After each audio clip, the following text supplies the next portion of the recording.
Well, hello xenographers everywhere, and welcome to another episode. Digital photography is easy, quick, and instant. But sometimes it's nice to go back to the slower ways of film. And if you've grown up with digital photography, you might be curious about film. You might want to give it a go and see what all the fuss is about.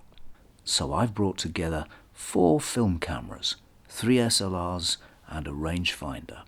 They're all available today for very little cost, and they'll all make some fantastic images.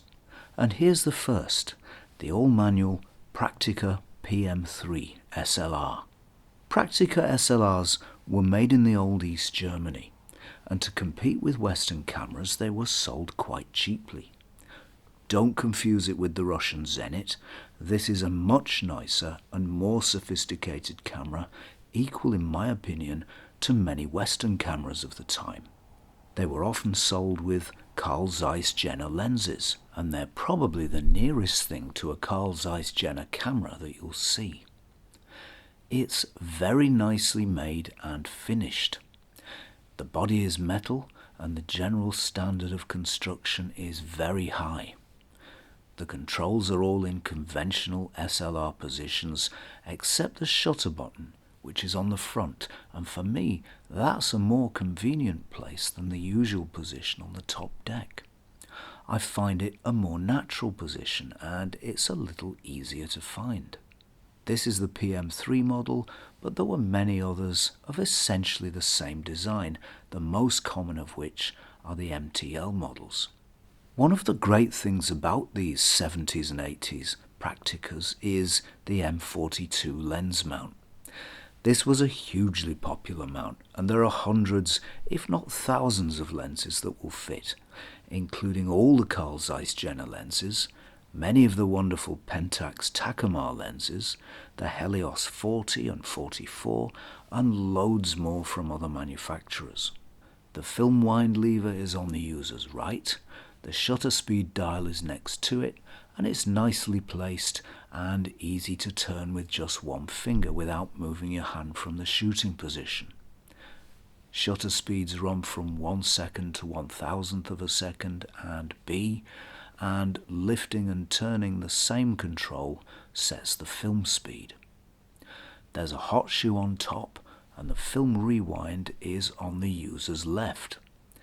Lift the film rewind crank to open the camera back, and inside the camera we can see a very nicely engineered metal shutter. As regards cost, these cameras are some of the cheapest there are. I bought this one with this Carl Zeiss Jenner 50mm f2.8 lens for £17. And if you've got an M42 lens or two and you only want a body, you can find those for around £5. For a fully featured and well-made SLR, that sounds to me like the bargain of the century. My next pick is the Chinon CE4 SLR, a fully featured SLR capable of making some great photographs. Chinon SLRs were positioned at the budget end of the market, and they sold in large numbers. I may be wrong, but I think they were made by Cosina, but do correct me if you know better. It's a lovely little camera, very small and neat, and good looking too. The body's made from a very tough plastic, and this camera has a Pentax K lens mount, so there are loads of really nice lenses from Pentax and other manufacturers that will fit. Looking at the controls, the top deck's pretty conventional, the advance lever's on the right. Next to that is the shutter speed dial with an auto marking. This positions for aperture priority auto exposure, a very nice feature, but it also shoots in manual mode too. There's a hot shoe in the center, and on the left is the film rewind crank and the film speed dial. Lifting the crank opens the back, and there's another metal shutter. And that's really what makes me wonder whether this camera was built by Cosina, as the shutters in both look identical. These cameras can be found for around £30 with a lens, and maybe £10 or £15 if you only want the body. These are very nice little cameras. They're well made, good looking, and they've stood the test of time. Here's another all-manual M42 mount camera. It's the Pentax Matic. These were quite expensive cameras in their day, but they're rather unfashionable now, and good ones can be found quite cheaply. And that's good, because they are fantastically well made. It's conventional in layout, with the rewind lever on the right, next to the combined shutter speed and film speed selector. Surprisingly, there's neither a hot nor a cold shoe on this camera, so it may not be the best choice if you want to use flash, although it wouldn't bother me too much because I almost always shoot in natural light.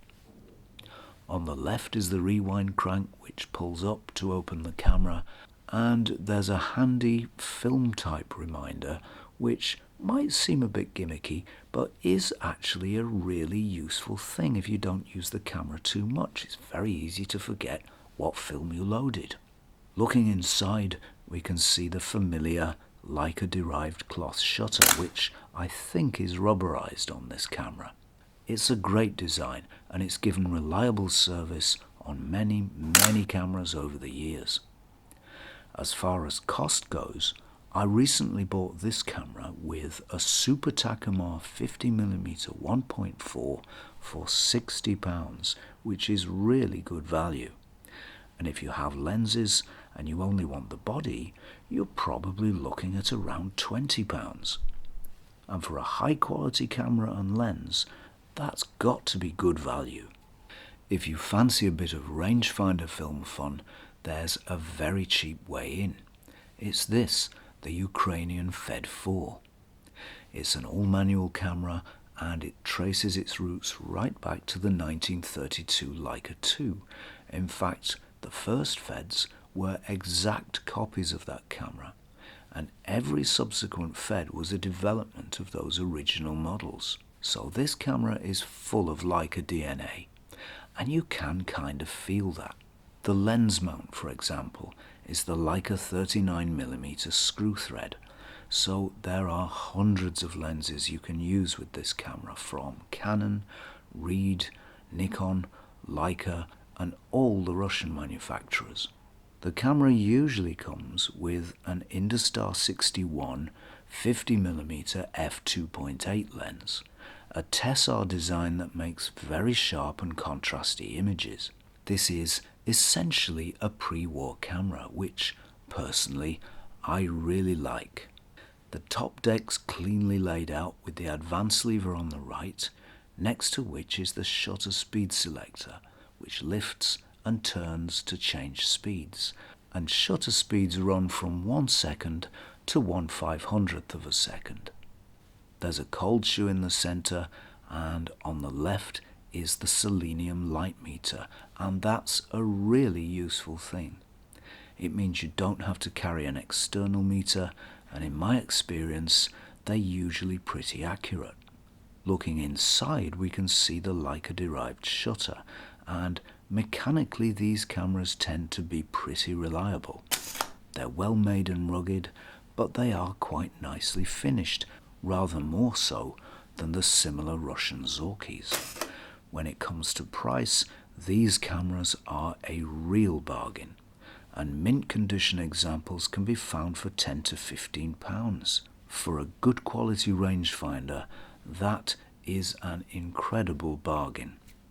And there we are, 4 very nice film cameras, all of which will mount some very nice lenses, all of which are available very cheaply.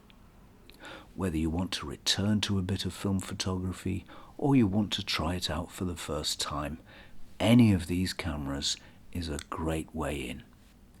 So, that's it from me for now.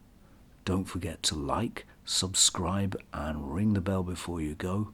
Thanks for watching, and I will see you next time for some more Zenography.